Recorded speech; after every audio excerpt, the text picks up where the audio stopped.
It's an honor to welcome you here to discuss about AI and marketing. Uh, the session is recorded and you can ask any question at any time. And so I'm very honored to have you discussing with us. And there's Raphaël, we do an oration or it's not a discussion. So. Yes. And thank you, Olivier, for inviting me. Well, I'm gonna start by introducing what I'm doing. Basically, today we're organizing not a festival, but a kind of Gen AI summit, which is a bit similar to the AI Davos, but in Lausanne, where we had an enterprise and tech summit. So I'm really trying to create momentum there in Lausanne and connecting with corporate and startups. And I'm part of the startup tech thing since 25 years. So I've seen an evolution and a lot of disruptions, and I'm very happy to be part of this to do a total disruption with Chin AI and to share some feedback, insights today with that. And basically, I consider myself as a hybrid artist, generative artist. So in the last 2 months, I have created about 10,000 mid-journey pictures, and which is transformed into a catalog of 500 styles, which I'm using now for specific clients in order to have a brand consistency. And so I'm a kind of augmented artistic director, and then I like to produce also a full video in about 3 days for a pharmaceutical company, and it was really so incredible to see the client's feedback. He was saying, "I have goosebumps," and I'm like, "This is so beyond what he was expecting." And I think this year is gonna be totally transformative for creative agencies, but also for marketing agencies. From the co-creation, it's not AI first, or we're gonna talk about this, but it's how you have suddenly people who have ideas and they control them.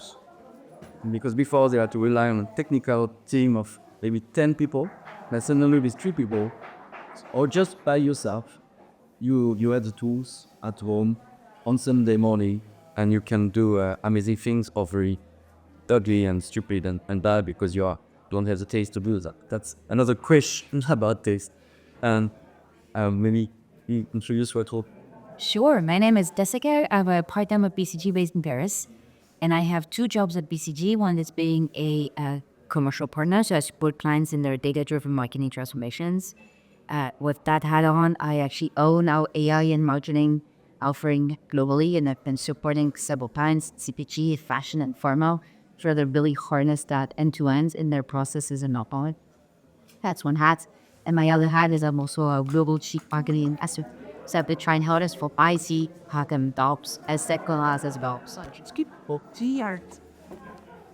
So on my side, I don't have the marketing hat, but the AI hat. So I'm an AI engineer by training, and I co-founded a startup which is not based on generative AI. That's more general AI that's analyze the voice, and from a sample of voice as short as 30 seconds, it can analyze not only emotions in people, but also stress levels, anxiety levels. Also, it can detect various biomarkers or respiratory health, cardiology, neurology, and also mental health. And so we basically we analyze audio in the background of text videos to help prevent burnout in the workplace. And of course, as a founder and CEO of this company, we have to drop marketing. So I will be share my insights of, as an AI company, how we act on the market. Yeah. Do you consider your startup as an healthcare?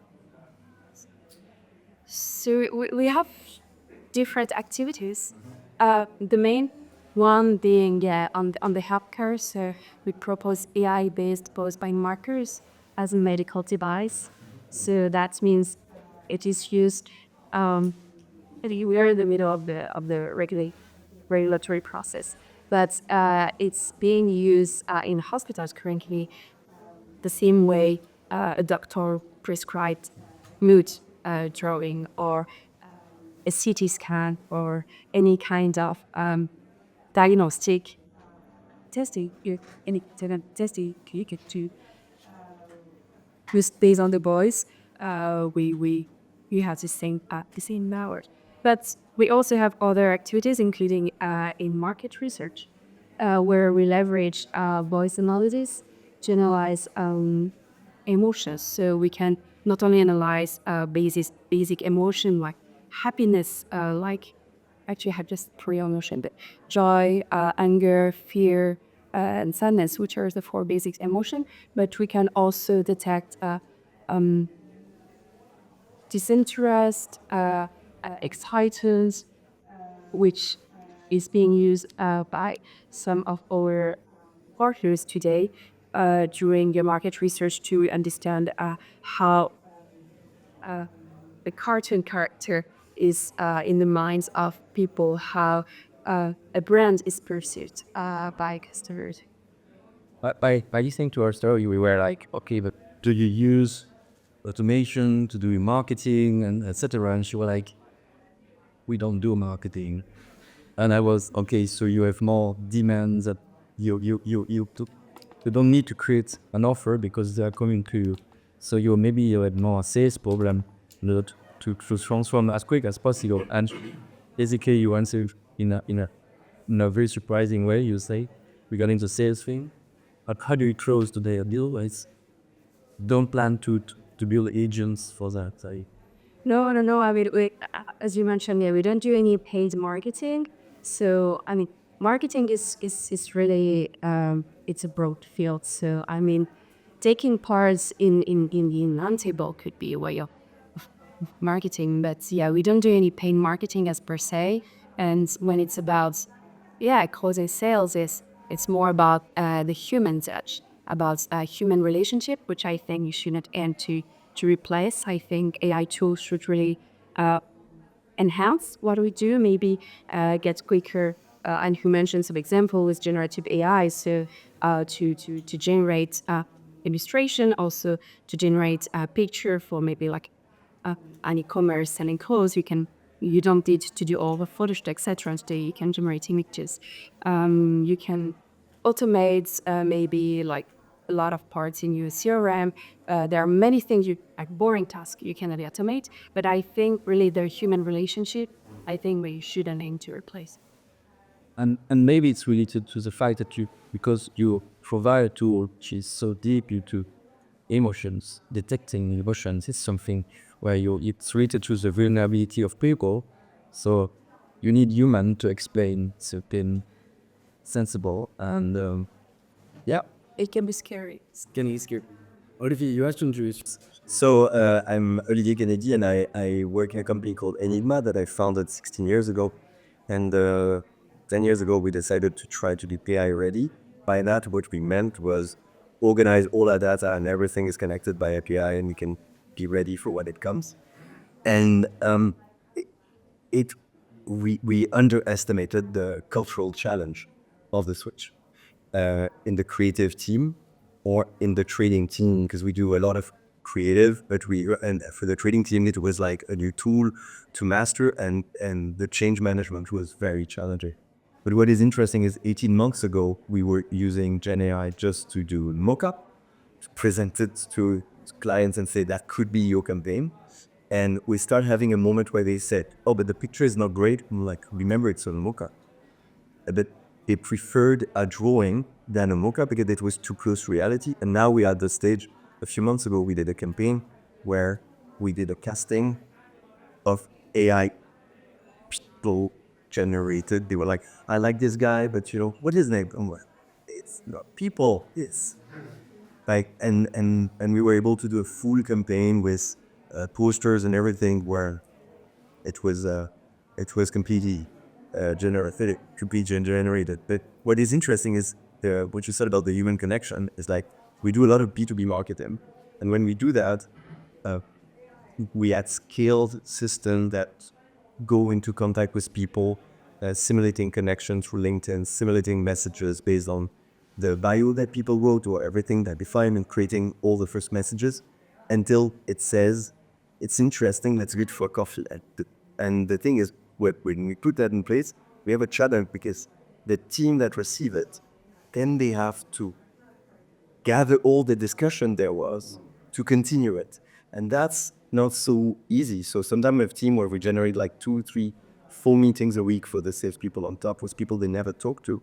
And then they're like, stop, stop, stop. We need to breathe because we don't know how to jump from this automated discussion to a human discussion. They have challenges like that.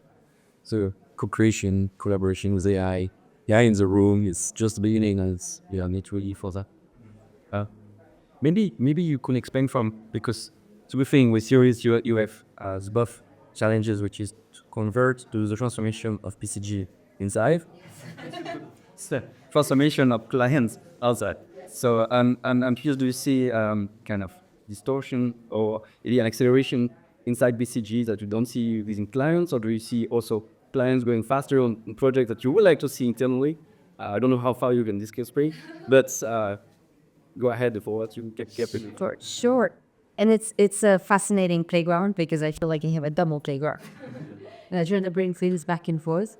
And I would argue that a lot of the challenges are true on both sides.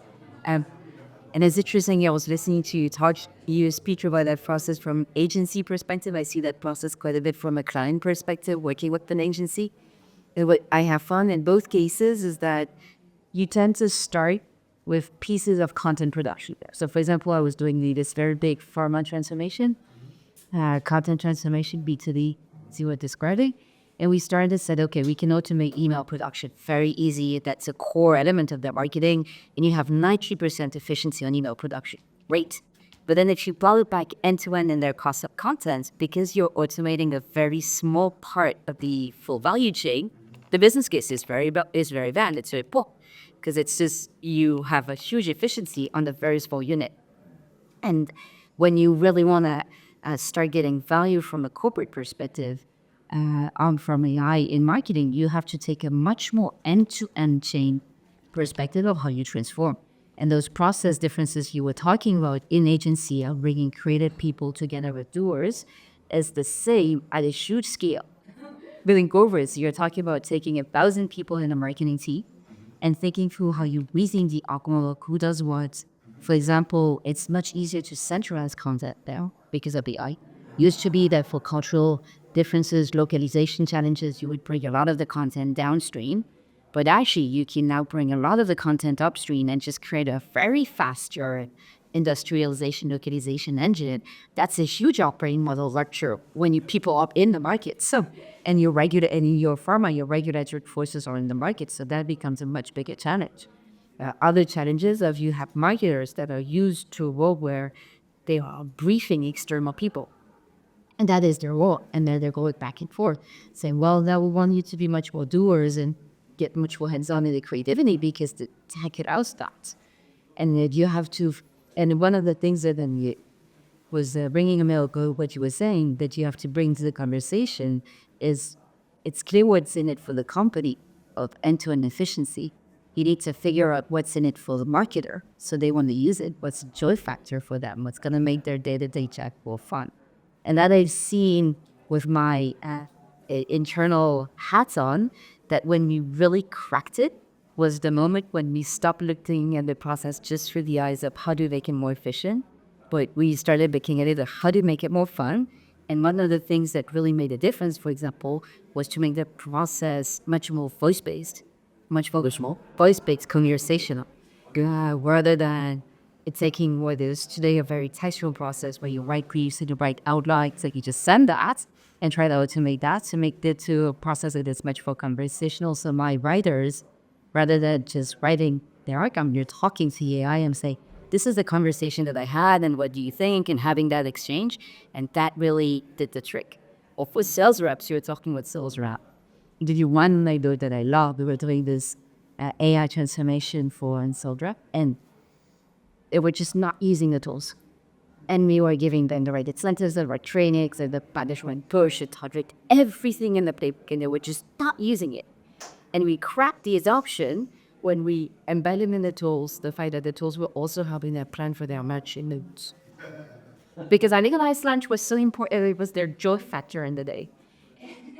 It's a very small thing, but you cannot think of AI, just use it as okay, I will just make a better product or better efficiency. You have to make it interesting for people. There is a great that is a healthy sales rep that do only online demo. So it's really specific. But what is interesting is this tool has a fun factor in it that is like if you have a team of 20, 30 people using it or more, it will say at the end of the day who was the best. So it's a tool that you do a demo and or you do a presentation or any kind of meeting, and at the end of the meeting it tells you you were great at this moment, you could have done better this, you could have pushed this product, here this person, you should have shut up earlier, and it really it trains you. And the thing is, train the team. But the moment they added the fun factor of the best call during the day was done by this person, the best moment was there. There's a learning that everyone should have. You all have the same challenges at that time. This is what makes the team saying, "Oh, let's do it at the office together." Yes, and let's share. And it's really interesting. But it's a bit like in the past, there was Campaign Manager and Mailchimp doing exactly the same. Mailchimp won by far because Mailchimp is fun. Because when you send an email with Mailchimp, it's fun, and this fun factor is really important. I can add one question for you because I know that consulting firms at each position with file leadership and know how to do so. They need to create white papers, and the white papers is in the ages. And I'm really curious as a consulting firm if you increase quantity, Yeah. or the quality, or the way you engage also with consulting partners to say, guys, do they have to deliver more in quantity, or in quality, or in tiny? Yeah. That's Great question. So what I will not speak in general for consulting firms. I'll tell you what I did. Okay, with my CMO hat on, I started my first analysis was we didn't have enough content. We didn't have enough content because when you look at the diversity of the business footprints of BCG, we operate at a hyper-granular manner. We will sell a project in pricing, in the auto industry, in that geography, right? So you have to go pretty specific to make your content relevant. And so we actually decided to double the amount of content we're publishing. that's surprised. Which is verticals. Verticals, horizontals, contextual relevance. So we invested, we already have 50% productivity. One article takes us half the time. We invested that in more content, but we also took the opportunity to reinforce content governance so that we could steer the content to the right topics. Yeah.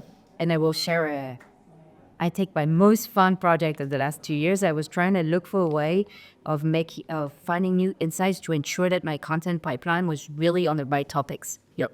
What did we do? We bought access to a database of transcripts of earning calls in the US, which is basically CEOs, earning calls. Oh yeah, CEOs when they go to analysts and they say, this is my quota.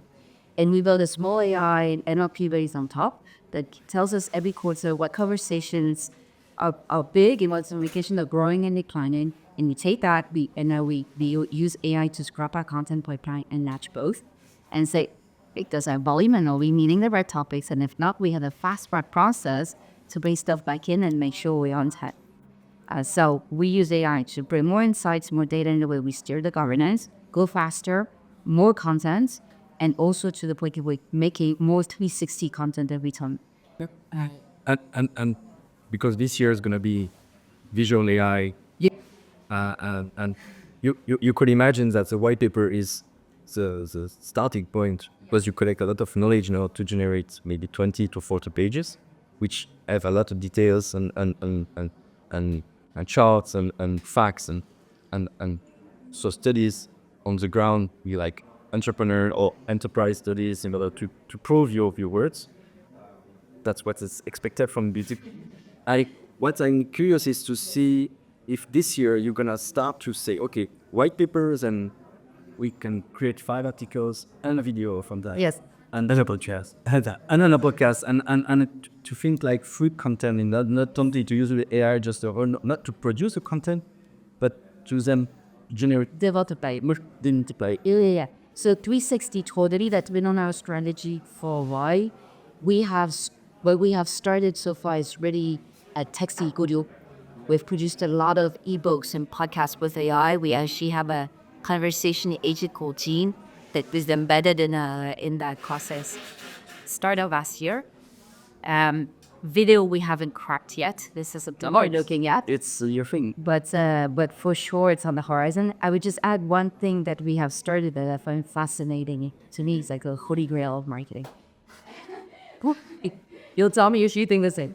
But we have started analyzing our share of model. So which is, if you think of a search, you used to look at share of search from an SEO perspective. Now we look at all of the different models out there at ChatGPT, Gemini, Llama, and Co. And look at, we basically have a bot that creates these models every day and see, do we show up? Like if you would ask, who's the best consulting? Also, you ship AI SEO. It's AI SEO. Yes. I start to have quick question. That is it. It's fascinating because you see something that is intuitive, but still makes a ton of sense. As a consulting firm, for example, we are not strong in the meta universe because a lot of our content is on LinkedIn and on Google on the web, and so because of that, we appear really low on Llama. And so, but we know also that our future recruits use Llama a lot. So we're going to have to produce content for Meta to rank better on that level. But that being said, that is not where I think the Holy Grail is. What the Holy Grail is that we are starting to test, we are beta testers of an agent that pre-tests your content before you air it and says, this is how the LLMs would read it and rank it to help you at the source as like SEO embedded content. Oh, this is really. Predictability. I'll be really interested. Literally, it's text and imagery. And that is like, if it works, I cannot tell you if it works yet because it's like very early on, but if it works, that is like incredibly powerful. But for now, what I discovered on the SEO, Yep. it's if you want to rank well in ChatGPT, you have to rank well on we found a correlation.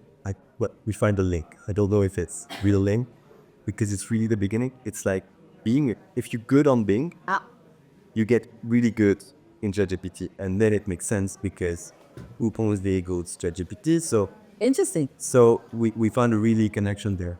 And we found a connection with, if you're good in Google, you're better in Gemini. Yeah. And what we have found for sure is that because we don't have a lot of content on meta platforms, do you rate poorly on them? Yeah. But the challenge is that, for example, I tried, because I like trying that, like what's the best agency in Switzerland? What's the best agency in Zurich or in Geneva? And we did many tests. And the thing is, it answers every time different to depending on the person.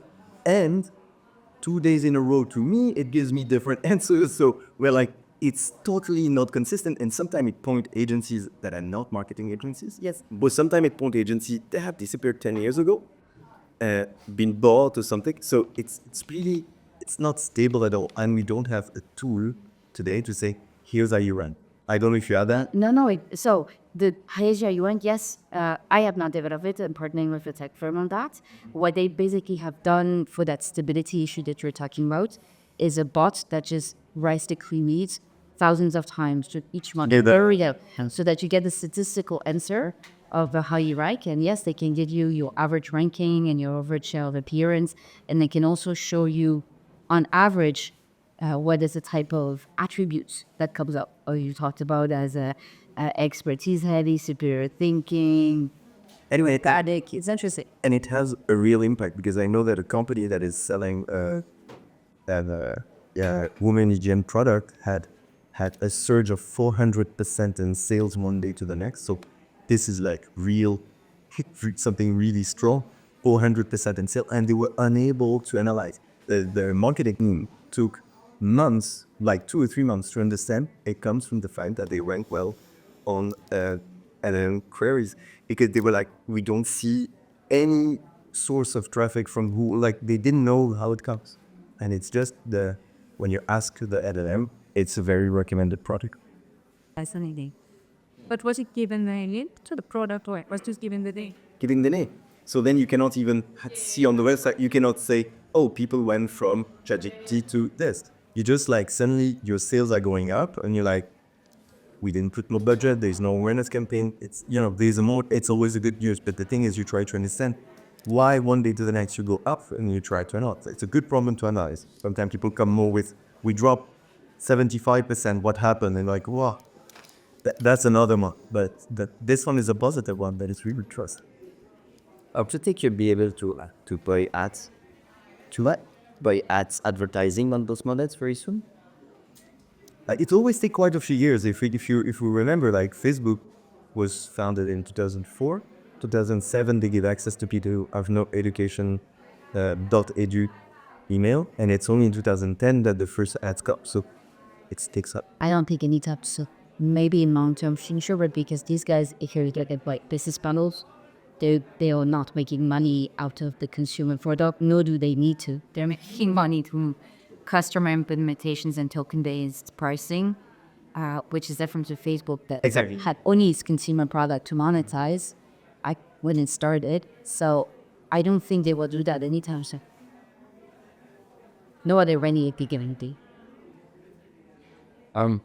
Maybe the last question, because we still have like 4 minutes left. It went so fast. It's so interesting. I have a question for you is, how do you sense the future of marketing related to sales and customer success, customer support? Do you see departments as like one big thing, and you as CEO, you want in fact to combine all those forces to work all together as a big team? Or do you still see departments like, okay, you as a marketing team, and we're gonna put AI for just marketing or AI for just for sales, and without thinking about why your organization, I don't know.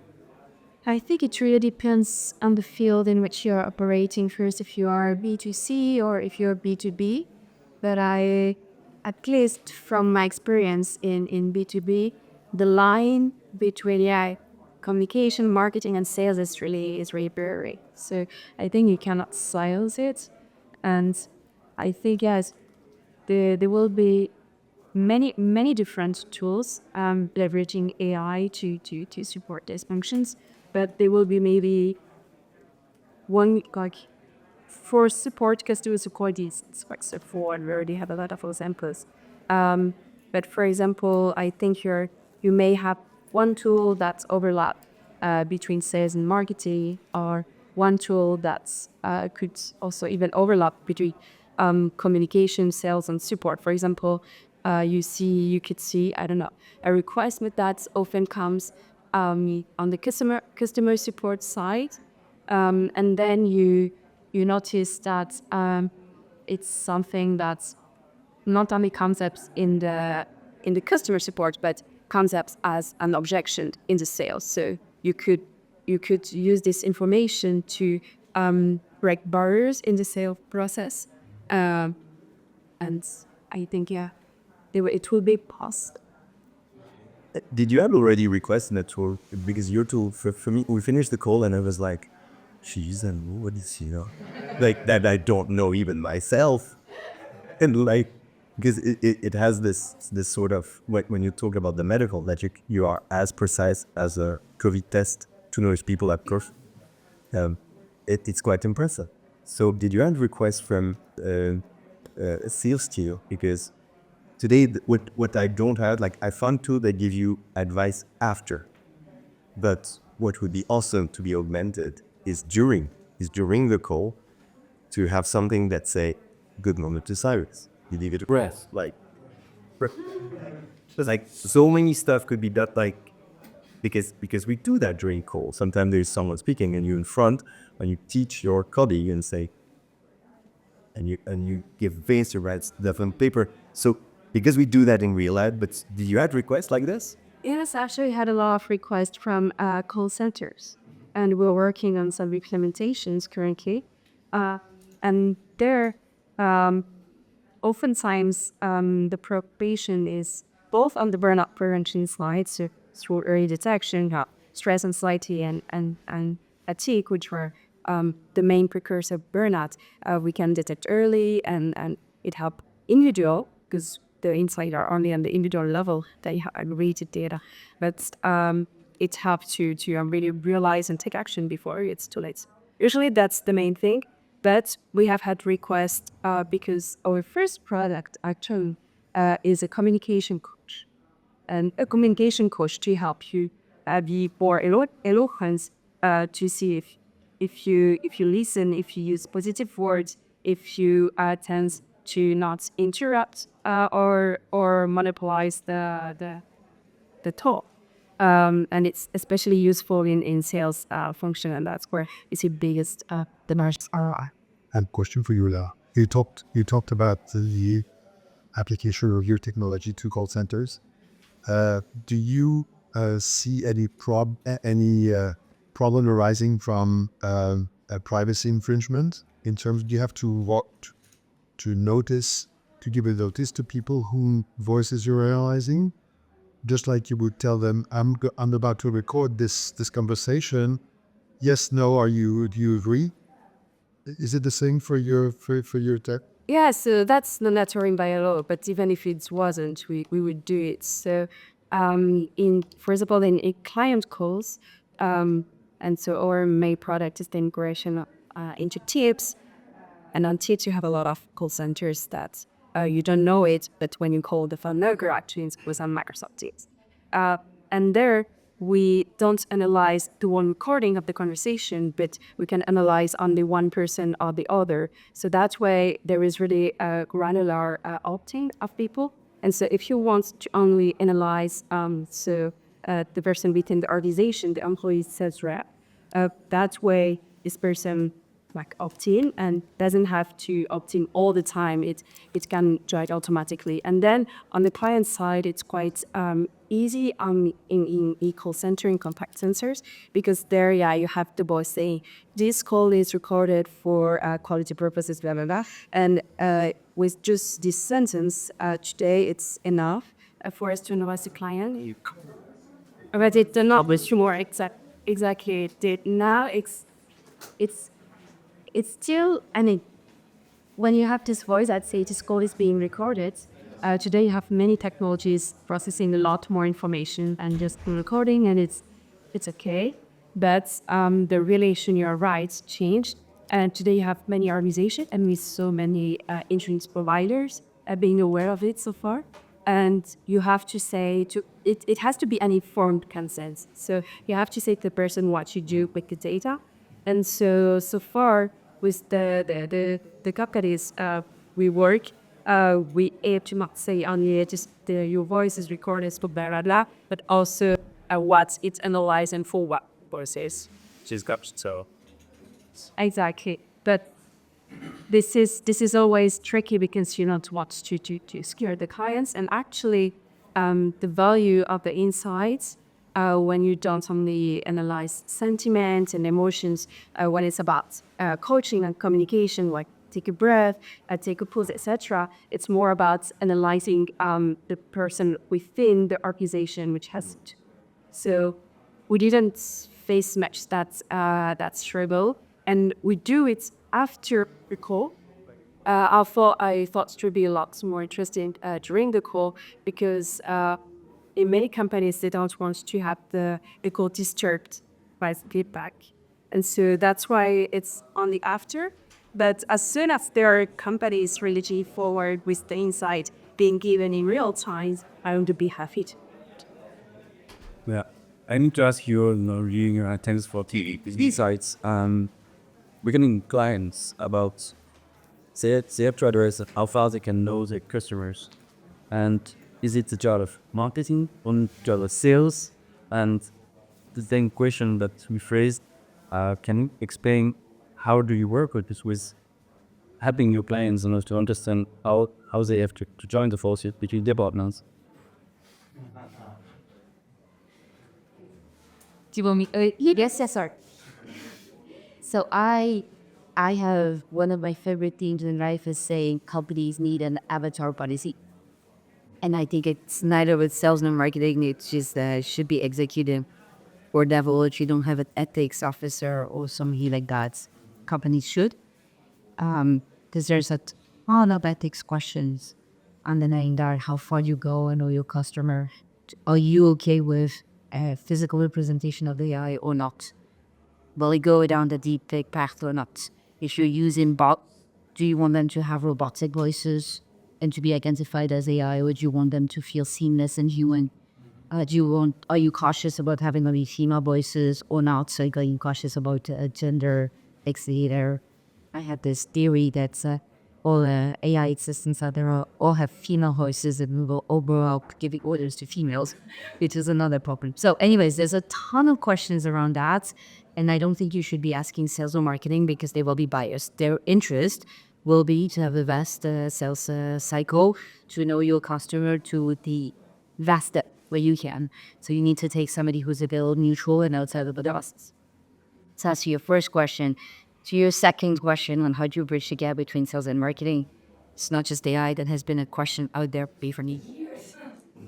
I don't think anybody has cracked it though. I would argue that where AI does help is that if you think of end-to-end processes in an unconventional way and you don't try to project your organizational competency, the AI, you can actually break through a lot of these and you make them join together. And for example, just to make it concrete, I think the next frontier of that is self-service marketing content for salespeople, the text to AI. So far, you had marketing producers producing content, giving it to sales, and then sales trying to do something with it. I think now marketing will crack concepts, put them in platforms, and give the platforms to sales, and the sales will just produce the content that they need on the fly. And that is a real change in the process. We delivered a tool like this to a sales team. And for us, it was really interesting because in the past, we would have done like on quarterly basis a plan. And then what we did is something that just take a certain number of LSS in the very specialized field they have and generate the content for the sales team. And they tell one supporter, they tell us what they preferred, what they like, and we feed them what worked the best. And then we modify the tool. But we don't do any more content. They Exactly. ask in the morning the content they need for the day to be super relevant in their field. And that's it. And that's completely new. You're in charge of helping your clients to set up newsletters. Imagine you have 10 clients this year. How many will embrace personalized newsletter? I think I see exactly the same thing as when social media arrived, that I have people saying, we choose Enigma because you told us during the pitch that we can, instead of a newsletter, make personalized email. Then we set up, we organize, we show them, and then they're like, let's do the newsletter in the end because it's challenging for us. We don't know who should because we've been doing that before. So it's easy to validate, but now there's a new validation. And so that's change management. And it's an agency, it's not a change management company. So then we're like, okay, for sure, if we personalize you based on bio from LinkedIn, out of 5,000, there will be a few mistakes. But that's not a big deal because the same thing, recently with a classic newsletter, we sent to the wrong language because someone downloaded something in German and you receive a personalized email from me in German where I don't speak German. So he was like, what the fuck is going on? But that, they don't accept that with AI. It's a bit like with driving. We don't tolerate the level of accident or human out in a AI-driven car. And it's exactly the same I see with anything using communication that is like, you see, that's being one mistake, 1 out of 5,000. That is much more than any group team making that we would have more. It is one of the most fascinating projects like this on that personalization. Because when we baked into the personalization algo, so this was in B2C, so much bigger volume. We baked into the personalization algo the component that basically tests the individual receiver's sensitivity to privacy and personalization. Wow. And adjusts the level of personalization based on that person preference. Because you have some people that will be super okay with, hey, your friend's in coffee shop, do you want to join that? Or you have some people that will be totally freaked out by that. And basically what the AI did is that it increased notch by notch the level of personalization and stopped when you could feel that the person was stopping engaging. It's interesting. That's really, really cool. Do you have a case study on that? That can be... Yeah. Right? I would love to. Very Should I about that? That's fascinating. There is a big topic this year, a new hype, say. After the hype of understanding which LLM is best and the size, the context window, and tokens and the costs, etc.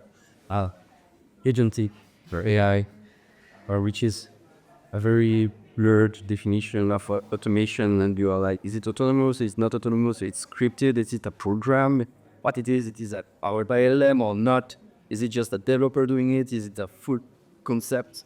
Is it AGI, pre-AGI? I'm really curious to also know how you are aware of this new trend, you as a room, and if you just have any clue of the topic, or is it no First time I hear about it. It's okay. You and up the way. aware, but not in. No, I understand the principle, so I think there are a lot of pros and categories in situation. I'm working data, so I'm looking Okay, so and from this from the data perspective. okay.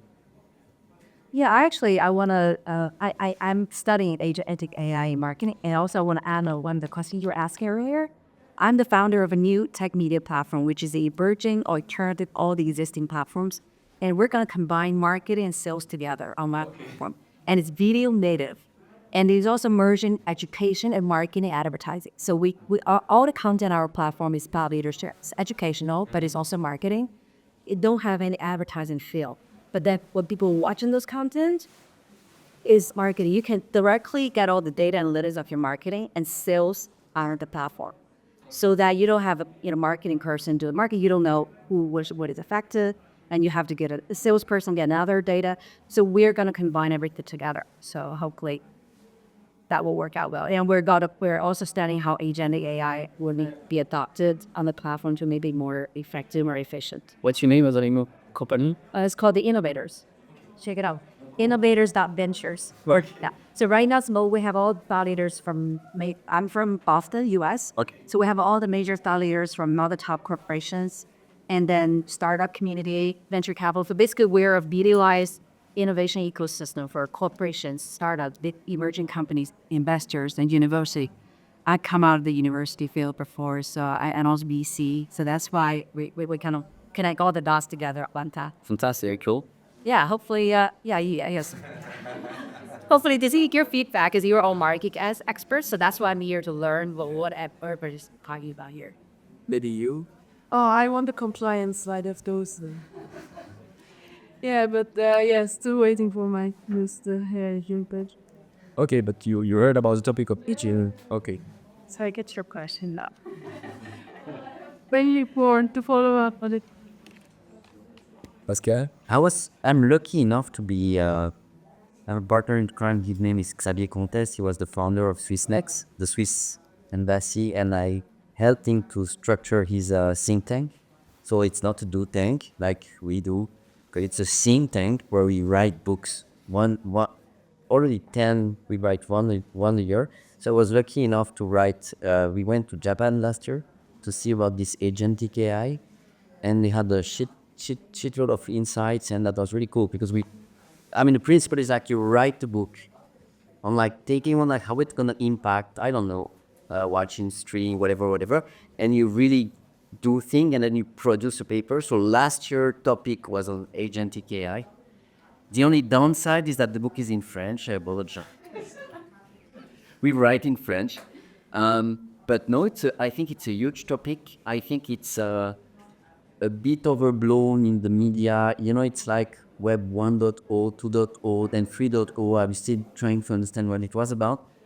So I think it's going to blow the way in the real way. It's going to be robotic, so agentic in the atoms and not the bits. That's going to be a big thing because they're going to generate data, new data, which is going to be the huge thing, right? Now you have to send agents out in the world to generate new data so that you can improve the real world model. That's kind of the next big thing. Agentic is good for us as consultants because we can sell better ROIs and whenever necessary, and we can automate things. But for an engineer by training like me, sounds pretty much like programming. But we can name it that agentic if it helps. That's cool.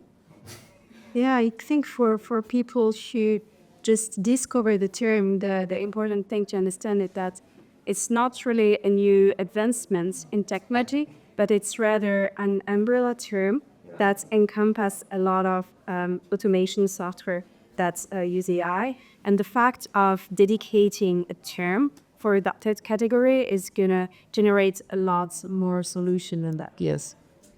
Yeah, I think it's being a little bit overhyped. Uh, and it's a little bit overhyped because, to your point, it's gonna help also tech ecosystem at large try to rebrand some of the things they're doing and try to resurface some of the things they're doing under a new umbrella. I always say agents are basically AI that are trying how to use tools. It's not that it's part of structuring the technology, these are in the continuation. And what is critical is that people do not believe that this is a silver bullet that will solve all of their problems and that it is just removes all the complexity, because it doesn't. If you try to develop an agent and you project your complexity and of works through your integration and your data giddiness, you will just replicate your mess and you will get no benefit from it. So I think it is essentially the same thing as we have been doing on the AI transformations, just on more complex workflows. And because it's more complex workflows, it's going to take even more attention at the way you deploy them to have impact. Yep. And I think it also can help with their adoption, right? So when you have more tangible or tailor-made personalized stages, you have better sense of, okay, so actually it can help me. So if someone is asking me to use whatever tool, it's about like, yeah, I see a clear benefit. What is now? Yeah, but from my perspective, from what I observe of the world is, you had TikTok banned for 24 hours. Imagine you have scripted something like, okay, let's deploy this advertising on TikTok, and suddenly it's a block. All your pipeline is broken and mind generates a lot of errors. So it's you need to be very careful about automation, because there are some externalities. If suddenly something which you weren't prepared of is happening, like sending 1 million mail to someone, or Yeah, no. We have an interesting case with digital trading, because for many years, so if you have a small campaign, the slide is not big enough in terms of volume, sometimes we use automated way to trade and buy media. And sometimes even it's inside the company, like Google has Perfmax that is basically trading, and it's not that good. But if you have a small budget, it's not that good. It's okay. And why not? Why putting the budget in a trader if you don't have the budget to pay them immediately? But recently, we had Perfmax campaign trading in the same level as our senior trader. And we were like, interesting. And we realized it's only the case when the conversion are super well defined and super well done with different rating, that someone who sign up for an event is not the same as someone who sign up for a newsletter. It's not the same as someone who use an email to say, hey, make me an offer, or someone who say, hey, make me, I'm looking for a job. You need to get back the data.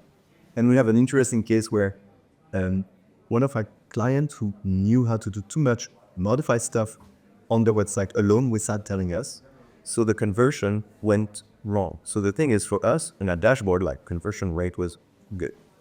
And then after a month, they're like, shit, well, like, what's going on? Our pipeline is getting dry. And like, and then we look at like, what have you done to this page? Oh, but you know this code, you've put it there. It's like, and the thing is, it's been 6 months we haven't been able to bring back the automated way to trade, because we didn't really understand how it was traded before. Because they changed the goal, the automation system has become mad, saying, oh, people going to the end of the page is more important than people requesting for offers. So, and that was very difficult to teach. And the other last all this training information. It lost all the training information. And the thing is, because those services, because they're not built by us, they're built by, we cannot just saying start again. It's like, no. you know, I was doing social business tools, intranets, and back in the days, the keyword was all about agile, being agile. And it's reframing, because in the last 3 years, I never heard about this term anymore. Yes. But, I mean, how can you do AI and AI marketing without being agile? Because what do you think about just So definition, is it still valid? I am more than that. I think that AI in marketing is going to be a real invention of agile in marketing. I think until then you were not agile at all in marketing world. In reality, it is the analogy with the IT function is actually perfect with new bit types. Where IT functions did their agile revolution, it was our processes are too waterfall. We spend too much time writing spikes and then sending that and sending that down. And then in the end, the amount of productive time that is actually dedicated to the code is very little in the overall process. And we have too many people that are project managers and we don't have cross-functional team. That was what happened in the IT function. All of that applies in the marketing function. And other marketing functions are people that are project managers, that are used to writing specs, that are sending to somebody else that's going to execute for them, who's actually going to go back to somebody else. All the cross-functional aspects are also we're talking sales and marketing, but within marketing is absolutely true. I think that we have a great opportunity to invent what are content development, insights process, innovation processes, and marketing that are truly agile, not at AI. We just started. Yeah, but I'm afraid that agents might be like scripted in a way that it's absolutely not agile. 100%. I think what